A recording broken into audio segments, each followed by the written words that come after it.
अभी जो क्वेश्चन है, नेक्स्ट क्वेश्चन हम लोग उदाहरण देखेंगे कि दी गई एपी के प्रथम पद तथा सार्वंतर ज्ञात कीजिए। क्या निकालना है? प्रथम पद तथा सार्वंतर ज्ञात करिए। आइए देखते हैं।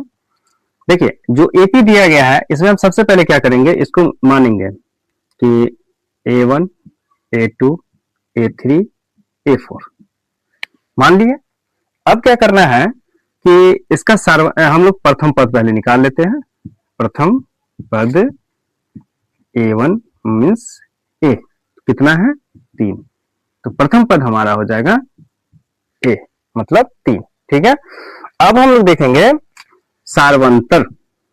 सार्वंतर सार्वंतर किसको बोलते हैं? D को। जो होता है क्या फॉर्मूला, मतलब द्वितीय पद में से प्रथम पद को घटा दीजिए। दूसरा पद क्या है? दूसरा पद हमारे पास है 1 और प्रथम पद क्या है? 3।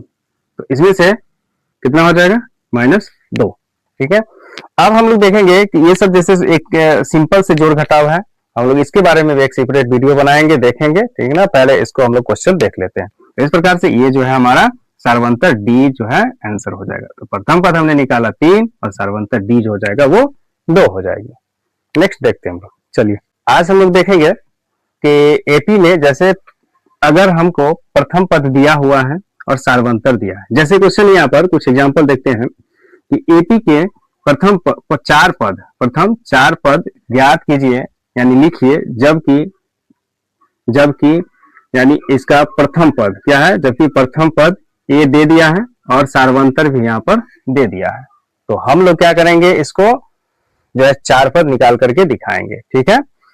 तो देखते हैं। जैसे प्रथम पद है, तो प्रथम पद हम लोग को दे दिया है, प्रथम पद A1 बराबर मतलब A। तो यहाँ पर कितना होगा? 10। ठीक है।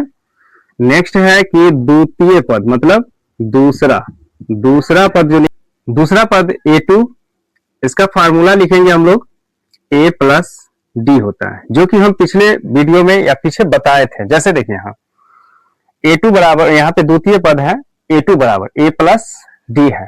ठीक है। तो नेक्स्ट देखिए यहाँ पर क्या होगा कि A का वैल्यू कितना है?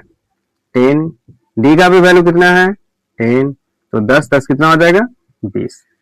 अब हमारा क्या है? दूसरा पद निकल गया। अब हम लोग तीसरा पद निकालेंगे। तीसरा पद क्या होता है? तो तीसरा पद देखिए कि तीसरा पद A3 होता है, A प्लस 2D। ये फार्मूला कहां से आ रही है? हम पहले दिन ये सब बात समझाए थे। ठीक है, ध्यान दीजिए इधर। ये तीसरा पद जो है A3 बराबर A प्लस 2D होता है। A3 बराबर A प्लस 2D है। A का वैल्यू कितना है? A का वैल्यू 10 है। 2 और D का वैल्यू कितना है? 10 है। तो 10 प्लस 10 2 ना 20 हो जाएगा, ये 30। अब हम लोग चौथा पद, क्योंकि अकॉर्डिंग टू क्वेश्चन कितना का है हमको? चौथा पद है। तो चौथा पद बराबर A4 होता है। चौथा पद A4 कहते हैं। देखिए, तो चौथा पद का फॉर्मूला A प्लस 3D होता है। 3D, A का वैल्यू बताइए 10, 3 और D का वैल्यू कितना होगा? 10। तो कितना हो जाएगा? 10 प्लस 30 मिलके 40। तो हम लोगों ने देखा था क्या कि पहला पद हम लोग जो निकाले थे एपी के लिए, पहला पद हम लोग एपी के लिए निकाले थे कि A1, A2, A3 और A4। क्यों? क्योंकि यहाँ पर 4 पद कह रहा था, A1, A2, A3, A4। ठीक है। अब हम लोग देखेंगे यहाँ पर कि एपी के लिए A1 का वैल्यू कितना आया था? A1 का वैल्यू 10 आया होगा। देखिए 10 होगा। A2 का वैल्यू 20 आया था और A3 का वैल्यू 30 आया था और A4 का वैल्यू अभी जस्ट निकाले हम लोग, तो 4 है। ठीक है, ये फाइनल आंसर होगा। ठीक है। तो आइए हम लोग देखते हैं, एक नया क्वेश्चन है कि इसमें नया क्वेश्चन यह है कि निम्नलिखित एपी में कौन कौन एपी है? यदि कोई एपी है तो इसका सार्वंतर ज्ञात कीजिए और इनके 3 पद और लिखिए। क्या कहा? 3 पद और लिखिए। बहुत ही बढ़िया क्वेश्चन, ध्यान दीजिएगा। जैसे हम लोग इसको पहले मान लेंगे A1, A2, A3, A4। अब हम लोग इसका क्या करना है कि सार्वंतर हम लोग चेक करके देखते हैं। सार्वंतर यानी D है या नहीं। तो इसके लिए एक फार्मूला आता है A2 minus A1, A3 minus A2। और भी ले सकते हैं, आपकी मर्जी है, 3 4 लेकर के देख सकते हैं, लेकिन 2 पर जनरली हम देखे हैं बहुत सारे क्वेश्चन को चेक कर लेते हैं, मतलब 2 पर ही चेक हो जाती है। तो अब देखेंगे तो A2 का वैल्यू कितना है 1, और A1 का वैल्यू कितना है 3, और A3 का वैल्यू कितना है -1, और A2 का वैल्यू कितना है 1। तो अब हम देखेंगे कि 1 में से 3 जाएगा तो माइनस, मतलब 3 जाएगा -3, तो कितना हो जाएगा 2, -2, और -1 से कितना हो जाएगा -2। इसका मतलब है कि हमको यहाँ पर ये दोनों बराबर आ रहा है, इसीलिए AP में है। लिखेंगे यहाँ पर B का वैल्यू जो है यहाँ पर वो 2 है, इसका मतलब है कि AP में है, AP में है, AP में है। अब हम लोग इसका यहाँ पे कहा जा रहा है कि 3 पद और लिखिए, तो 3 पद लिखने के लिए क्या करेंगे हम लोग कि 3 पद लिखना है, तो हमको यहाँ पर A1 A2 A3 A4 दे दिया है, तो A5 निकालेंगे, A6 निकालेंगे, A7 निकालेंगे, है ना।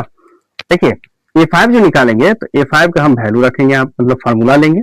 A5 का फार्मूला क्या होता है, A5 का फार्मूला होता है A+4D, तो A+4D यहाँ पे रखेंगे, A+4D। A का वैल्यू कितना है 3 +4, D का वैल्यू है, यहां से D का वैल्यू लेंगे, A का वैल्यू यहां से लिए, D का वैल्यू -2 है, तो 3 -4 दूना 8, घटा देंगे तो हो जाएगा -5। तो हमने देखा A5 का वैल्यू कितना आया -5, तो यहाँ पे लिख देंगे -5। फिर A6 का वैल्यू निकालना है, तो A6 बराबर क्या होता है फार्मूला, A+ कम कर देना है, तो A+5D।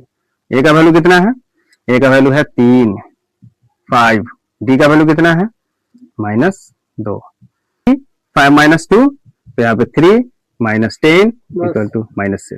तो चलिए देखते हैं कि A5 हम लोग निकाल लिए, अब हम लोग A6 निकालेंगे, तो A6 बराबर होता है A+5D, A+5D। A का वैल्यू कितना है, A का वैल्यू है 3, यहां से लेंगे, देखिए A मतलब प्रथम पद, तो 3 लेना है, 5। D का वैल्यू कितना है, D का वैल्यू है -2, तो यहाँ पर लेंगे कि 3 और -5 दूना 10, इसमें से माइनस करेंगे तो -7। इस प्रकार से इसका जो वैल्यू है वो -7 होगा, ठीक है। नेक्स्ट देखते हैं हम लोग कि A7 भी निकालना है अभी, तो A+60, A का वैल्यू कितना है, A का वैल्यू यहां से लेंगे 3 और +6 -2 मतलब -2 ले लिए, तो कितना हो जाएगा 3 -6 दूना 12, और इसमें से गया तो -9। तो इस प्रकार से ये जो है क्वेश्चन कंप्लीट होता है। कैसे आप लोग क्वेश्चन दे रहे हैं, बना के आप लोग देखिएगा, ठीक है। कमेंट कीजिएगा आप लोग कितना आप लोग का आंसर आया, 2 5/2 3 7/2, ठीक है। इसको आप लोग जैसे हम बनाए हैं वैसे आप लोग बनाइए ना, यहाँ पे लिखिएगा A1 A2 A3 A4, ऐसे बना करके देखिएगा आप लोग।